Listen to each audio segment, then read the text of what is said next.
everyone, welcome back to my channel. Today I have the monthly makes for the month of August.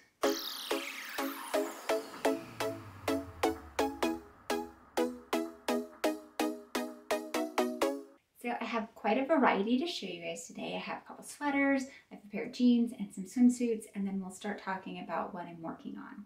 So before we get started in showing off everything this month, I'm going to talk a little bit about just like what's going on in my life. Feel free to jump forward ahead using the chapter markers if that's of no interest to you. So let's see, I've been dealing with some like gastrointestinal issues now for a little bit over a year, and it's been really frustrating, but I finally have gotten some answers after a bunch of different diagnostic tests. And basically I have to eliminate a bunch of foods from my diet. So I have to give up dairy and wheat, a lot of different fruits and vegetables, garlic and onion, which has been a really hard one for me. I can't have beans, I can't have certain nuts. There's just a wide range of foods that I can't eat anymore, and it's been a hard transition. But one of the things that meant is that I was working as a product developer, a food product developer, and pretty much because of this new diet, I can't eat any of the foods I was working on. So coupled with that and the fact that I had lost my job for a second time since the pandemic started, I decided that it was time to change careers. So this month I started going back to school and getting my second master's degree. I started I think 2 weeks ago at this point. So it's been a transition. It's been a lot of new things. So because I'm going back to school full time, I don't have as much free time in my day to work on hobbies and stuff like that. So be aware that for the foreseeable future, there's going to be a lot less productivity on my behalf. It's not that I'm trying to be lazy. It's just that right now I think that school is a larger priority in my life, and like starting over and changing careers and stuff like that. So with that said, let's jump into what I've made this month. On my mannequin here, you will see this is my silver lining sweater. I had finished the body last month, I believe, but I just needed to do the sleeves. So the sleeves are done. I'm really happy with how this turned out. It's 2 yarns held together. It's Drops Lima, which is a alpaca and wool blend, and then Drops Kid Silk, which of course is mohair and silk. So it has a nice fluffy texture to it, nice soft and like cozy. It's definitely really warm. I would say that it is a little bit oversized. I made the size B, but it's a little bit bigger than I would have liked, but I think that's okay. Like it means I can layer like a turtleneck or something underneath if it gets particularly cold. I don't think I would ever do color work again while holding yarns, 2 yarns together. It was just too much of a hassle doing color work held with mohair, because it was like I had 4 balls going at one time and it was tangly and it was a mess. But I got through it in the end. I like how it looks, but I won't do it again. So this sweater, like I said, I just had to do the sleeves this month, but very happy with how it turned out. And then the other sweater I worked on is the one I'm wearing now. This is the September sweater from Petite Knit, and this one is 2 yarns held together as well. It's Drops Alpaca, which is 100% alpaca, and I did it in the colorway dark green. And then Drops Kid Silk, which is the mohair and kid silk. So this is a brioche stitch. I had never done brioche stitch before this sweater, so I just wanted to try some other different textures and stuff like that. This sweater felt like it took me forever. When I went back and looked at my notes, I really only had been I worked on it a total of a month, but there were other sweaters in between on that month. I was working on this one during that time and one of the other ones I'm going to show you.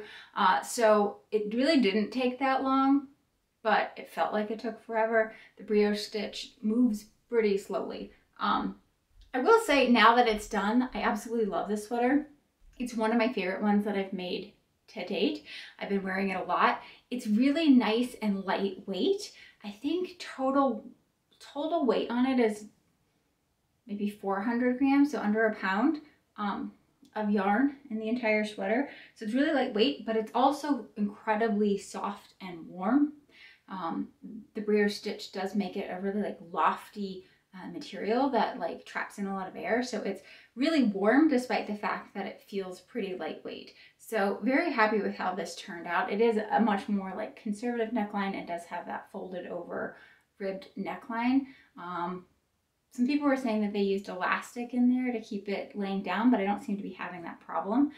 So I didn't do any modifications to the body. I just stayed sort of true to the pattern, because when I got to the point where the modifications would have started, I still wasn't confident enough in brioche stitch to think that I could handle them. So I did just a straight body. And then when it came to the arms, I was trying to do the modifications for the arms, but I didn't quite understand the instructions. So I got the one diagonal line going this way, but it was supposed to be like more of like a chunky diagonal line, which I didn't do. I didn't figure it out until I was most of the way done with my first sleeve. And so then I decided that that was fine. I would just copy over those same mistakes to the second sleeve so that at least they would look symmetrical. But I do really like how it turns out. I also have a fisherman's rib sweater on my queue that I want to try. I kind of want to try both versions of like brioche and fisherman's rib to figure out which one I like better.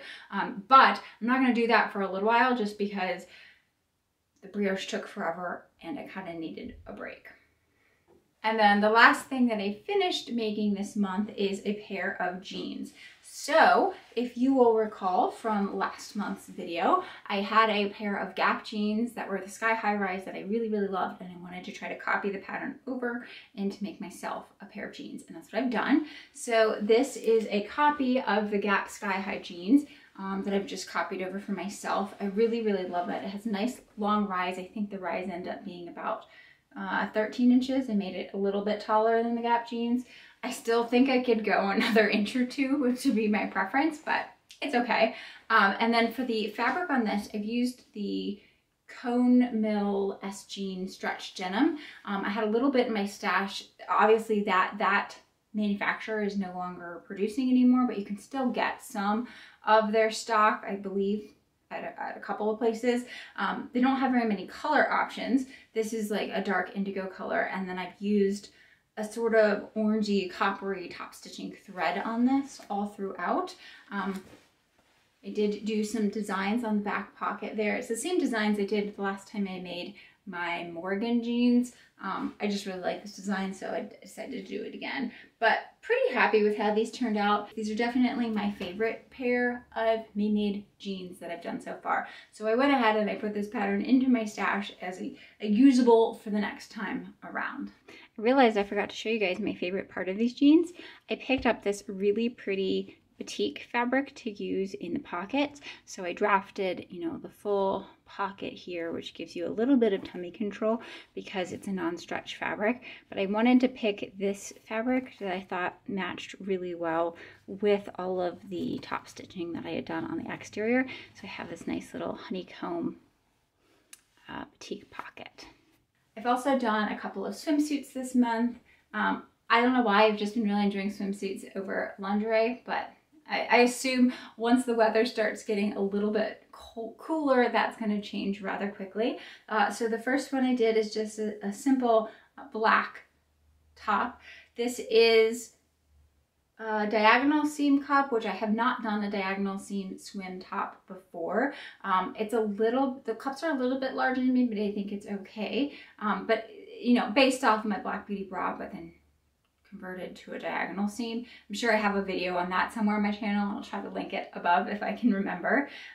So just a black top. I do have a couple of black bottoms that I've made already, as well as a black rash guard, and so I just wanted a couple more options for a black top. So very simple, not much to show there.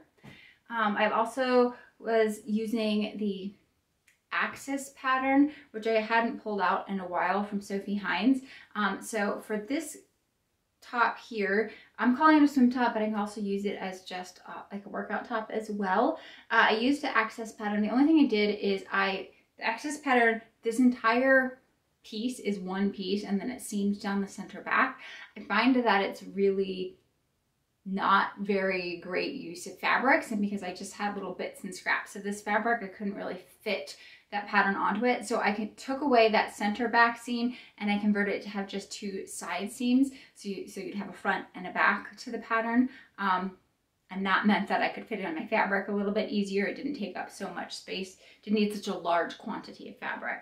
And then the other thing that I've done that sort of changed the pattern is I added this really nice, thick, wide bottom band. This is 1 3/8 inch elastic that I've shoved into this tube here with that swim material. So it gives it a nice secure feel around the waist.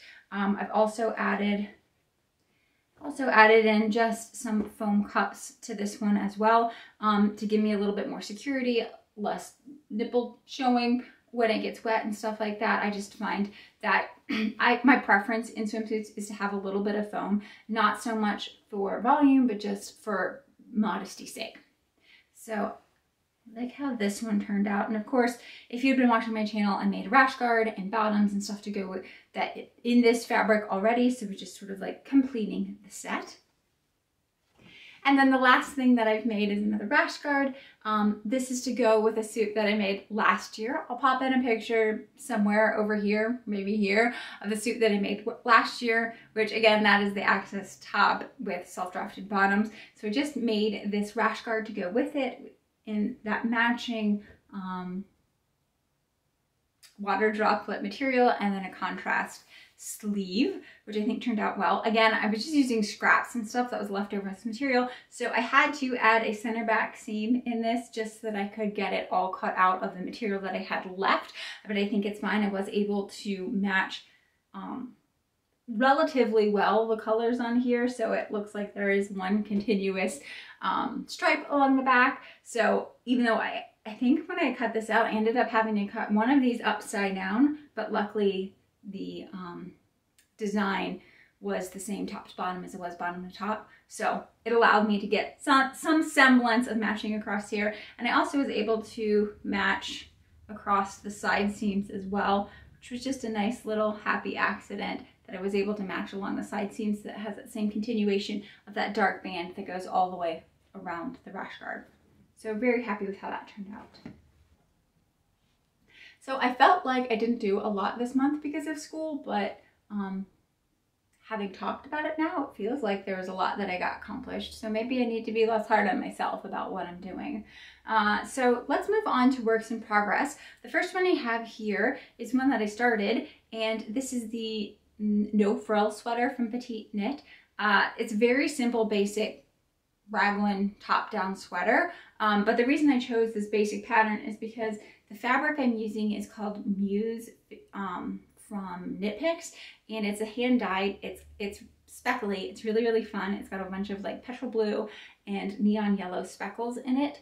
I felt like there's enough visual texture in the yarn itself that I wanted a basic pattern that didn't interrupt that. So that is what I've done. And so that it's got that, this is fingering weight yarn, and then I'm holding it with a new color of Drops Kid Silk. This is Pistachio Ice Cream, I believe, from Drops. It just came out like in the last month, but I really, really love this color. I love this light minty green, and I think it pairs so beautifully with that hand-painted yarn. It like gives it a nice fuzzy appearance, which of course that's because of the mohair, but it sort of like tones down all the speckles, so I feel like it makes it a little bit more wearable. But very, very happy with how this turns out, or is turning out.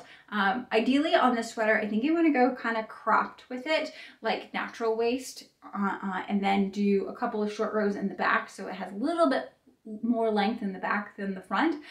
So I am close to being done with the body on this. I know it doesn't look like that. It is quite oversized, but my vision for this is like cropped at the natural waist with a high-low hem, a little bit oversized and boxy. So very happy with how this is turning out.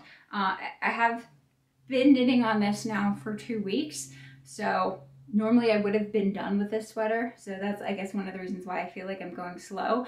But I'm just sort of like sneaking in little bits of time, knitting when I need a brain break. So that's that. So I probably will finish this in September. At least I hope so.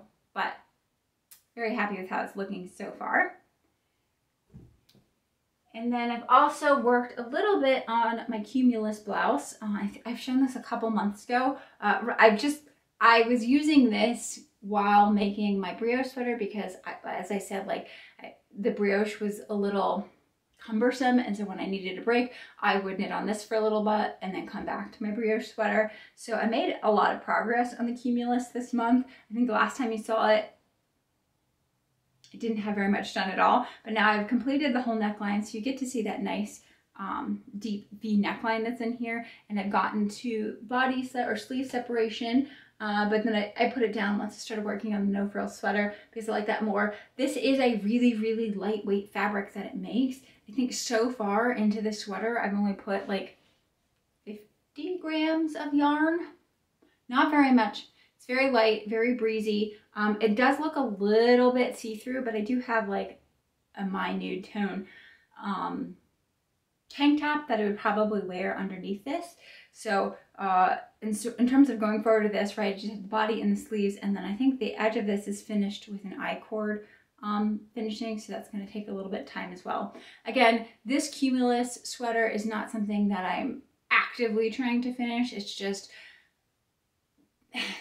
not the leftover sweater. It's just whenever I don't know what to start on next, or I need a little break from what I'm doing, I'll come to this and do a few rows. So it's going to take me a really long time to finish the one, several months, if not, probably not finish it this year, but I've made a lot of progress on it.